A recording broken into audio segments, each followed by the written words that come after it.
Hello বন্ধুরা, কেমন আছো? আজকে আমরা ইন দ্য ক্লিয়ার মুনলিট ডাস্কের এপিসোড নাম্বার 9 কভার করব। এর আগের 8টা এপিসোড যারা দেখেনি, লিংক ডিসক্রিপশন বক্সে দেয়া আছে। তাহলে শুরু করা যাক। এর আগের এপিসোডে আমরা দেখেছিলাম যে কোহাকু এবং ইউই মিলে ডিসাইড করে যে তারা কোথাও ঘুরতে যাবে। এরপরে কোহাকু ইউইকে কোবে যাওয়ার জন্য বলে। বন্ধুরা, কোবে মূলত একটি জাপানের মধ্যে থাকা জেলার নাম। যাই হোক, এরপরে ইয়োই এবং কোহাকু তাদের বন্ধুদের সাথে কোবে ভ্রমণে বের হয়। পুরো গ্রুপ মিলে শহরের দর্শনীয় স্থানগুলো ঘুরে বেড়ায়।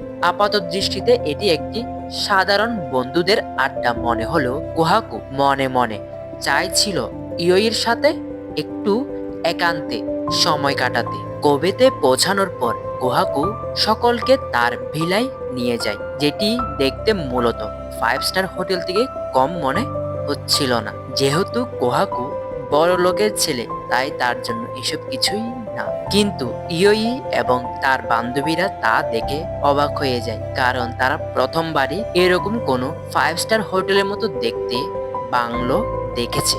তখন ইয়োইর এক বান্ধবী মজা করে ইয়োইকে বলে যে, ইয়োই, তুমি তো দেখি অনেক বড় লোকের বয়ফ্রেন্ড পেয়েছো।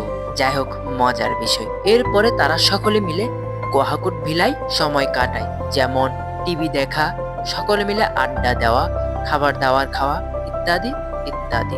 এরপরে দিন শেষে সবাই যখন কোহাকুর ভিলায় বিশ্রাম নিতে যায়, তখন গভীর রাতে কোহাকু ইয়োইকে বাইরে আসার অনুরোধ করে, যা শুনে ইয়োই প্রথমের দিকে লজ্জা পেলেও পরে ঠিকই রাজি হয়ে যায়। এরপরে গভীর রাত হলে ইয়োই এবং কোহাকুর মাঝে নিস্তব্ধ পরিবেশে এক আবেগঘন কথোপকথন শুরু হয়, যেখানে ইয়োই সবসময় নিজেকে একটু শক্তপোক্ত বা প্রিন্স ইমেজে ধরে রাখতে অভ্যস্ত, কিন্তু কোহাকুর সামনে সে তার দুর্বলতাগুলো প্রকাশ করে ফেলে। অন্যদিকে কোহাকু স্বীকার করে যে ইয়োইর সরলতা এবং তাকে গুরুত্ব দেওয়ার বিষয়টি তাকে গভীরভাবে মুগ্ধ করে। এ সকল কথোপকথনের পরে ইয়োই তার বেডরুমে চলে যায়। এর কিছুক্ষণ পরে ইয়োই আবারও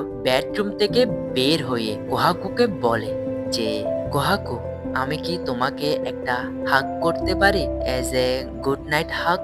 যা শুনে কোহাকু অবাক হয়ে যায়, কারণ বন্ধুরা, ইয়োই নিজেই বলেছিল কোহাকুকে যে আমাদের মাঝে যেন দূরত্ব বজায় থাকে। এখন ইয়োই নিজেই কোহাকুর কাছে আসতে চায় এবং হাগ করতে চায়, যা শুনে কোহাকু এমনিতেই অবাক হয়। এরপরে কোহাকু এবং ইয়োই তারা একে অপরকে জড়িয়ে ধরে, যা আসলে সুন্দর একটি রোমান্টিক মুহূর্ত ছিল। যাই হোক, এরপরে ইয়োই কোহাকুকে নিজের মুখে বলে যে, চলো না কালকে সকালবেলা আমরা কোথাও একসাথে ঘুরতে বের হই। যা শুনে আবারও কোহাকু অবাক হয়ে যায়। বন্ধুরা, বোঝাই যাচ্ছে যে ইয়োই মূলত কোহাকুর প্রেমে পড়েই গেছে। এর পরের দিন সকালবেলা কোহাকু এবং ইয়োই আলাদাভাবে ঘুরতে যায়, যেখানে ইয়োই মেয়েদের মতো পোশাক আশাক এবং সাজগোজ করেছে, যেটিতে আসলে ইয়োইকে অনেক সুন্দরী লাগছিল।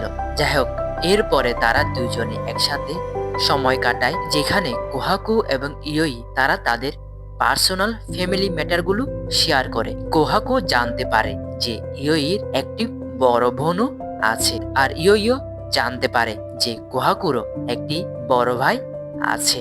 ভ্রমণের মাঝখানে ইয়োই কিছুটা অন্যমনস্ক ছিল। সে কোহাকুকে অন্য মেয়েদের সাথে কথা বলতে দেখে ঈর্ষান্বিত বোধ করছিল, যা তার আচরণে ধরা পড়ে। যাই হোক, পর্বের শেষের দিকে একটি অডিটোরিয়াম রুমে কোহাকু এবং ইয়োই চাঁদের আলোয় তারা একে অপরের হাত ধরে এবং কোহাকু তাকে বোঝায় যে সে ইয়োইকে কতটা স্পেশাল মনে করে। তাদের মধ্যকার দূরত্ব কমে আসে এবং তারা বুঝতে পারে যে তাদের সম্পর্কটা নিছক বন্ধুত্বের চেয়েও বেশি কিছু। আর এখানেই এই এপিসোডটির সমাপ্তি ঘটে। বন্ধুরা, এই এপিসোডটি কেমন লেগেছে অবশ্যই কমেন্ট করে জানাবে। আর যদি ভিডিওটি ভালো লেগে থাকে অবশ্যই একটি লাইক করবে। ততদিন এই চ্যানেলটিকে সাবস্ক্রাইব করে এই চ্যানেলটির সাথে থাকতে হবে। আপাততের জন্য গুড বাই।